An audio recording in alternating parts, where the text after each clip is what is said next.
வணக்கம். இன்றைய பதிவில் சனி பகவானை எவ்வாறு வழிபடலாம் அப்படின்னு பார்க்கலாம். சனி கொடுத்தாலும் சரி கெடுத்தாலும் சரி அதை யாராலும் தடுக்க முடியாது. நவ கிரகங்களில் மிகவும் முக்கியமான பாவ கிரகமாக சனி கருதப்படுகிறார். உண்மையில் சனி பகவான் அந்த அளவு பயமுறுத்தக்கூடியவரா அப்படின்னு கேட்டா நிச்சயமாக இல்லை என்றுதான் சொல்ல வேண்டும். சனி பகவானுக்கு மந்தன், மகேஷன், ரவிபுத்திரன், நொண்டி, முடவன், ஜடாதரன், ஆயுள்காரகன் என பல பெயர்களில் அழைக்கப்படும் சனி சூரியனின் மகனாவார். பொதுவாக தந்தைக்கும் மகனுக்கும் ஒற்றுமை இருக்கும். ஆனால் சூரியனும் சனியும் ஜென்ம பகைவர்களாக ஆவார்கள். ஒவ்வொரு ராசியிலும் 2.5 வருடம் தங்கும் கிரகம் சனி ஆவார். இவர் ராசி மண்டலத்தை ஒரு முறை சுற்றி வர 30 வருடங்கள் ஆகிறது. சனியின் ஆட்சி வீடு மகரம், கும்பம், உச்ச வீடு துலாம், நீச வீடு மேசம், பகை வீடு சிம்மம். சனிக்கு நட்பு கிரகங்கள் புதன், சுக்கிரன், ராகு, கேது. பகை கிரகம் சூரியன், சந்திரன், செவ்வாய், பூசம், அனுஷம், உத்திரட்டாதி ஆகிய நட்சத்திரங்களுக்கு சனி அதிபதியாவார். சனி திசை 19 வருடங்களாகும். சனி ஆண் கிரகமும் இல்லாமல் பெண் கிரகமும் இல்லாமல் அலியாக இருக்கிறார். ஜோதிட சாஸ்திரம் 27 நட்சத்திரங்களையும் 12 ராசிகளையும் நவ கிரகங்களையும் அடிப்படையாக கொண்டுதான் இயங்கி வருகின்றது. இதில் நவ கிரகங்கள் ஒவ்வொன்றும் ஒவ்வொரு விதமான குண நலன்கள் மற்றும் காரகத்துவ தன்மையை கொண்டவையாக உள்ளது.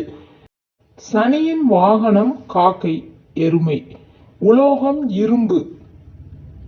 வஸ்திரம் கருப்பு பூ போட்டது. நிறம் கருமை. திசை மேற்கு. தேவதை யமன். தானியம் எள்ளு. புஷ்பம் கருங்குவளை. சுவை கசப்பு. இவையெல்லாம் சனி பகவானுக்கு உரியதாகும்.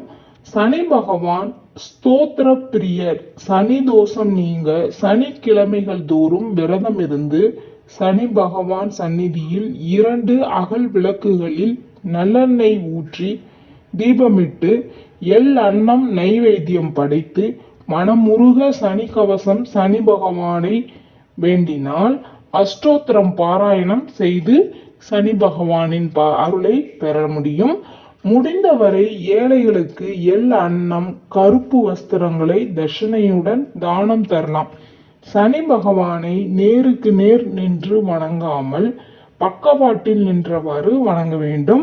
இவ்வழிபாட்டை திருநள்ளாறு சென்று நல தீர்த்தத்தில் நீராடி செய்வது மிக சிறந்த பலன்களை தரும். திருநள்ளாற்று தர்பரண்டேஸ்வரரையும் அம்பாளையும் சனி பகவானையும் வழிபடுவது சனி தோஷம் தீர்க்கும். காக்கைக்கு தினந்தோறும் அன்னம் இடுவதும் உளுந்து தானியத்தை தானம் செய்வதும் கோவில்களில் நவ கிரகங்களை 9 முறை வலம் வந்து வணங்குவதும் நீலக்கல் அணிந்த மோதிரத்தை அணிந்து கொள்வதும் சனிக்கிழமை அதிகாலை வேளைகளில் சுந்தரகாண்டம் பாராயணம் செய்வதும் 7.5 சனியின் தோஷம் குறையும்.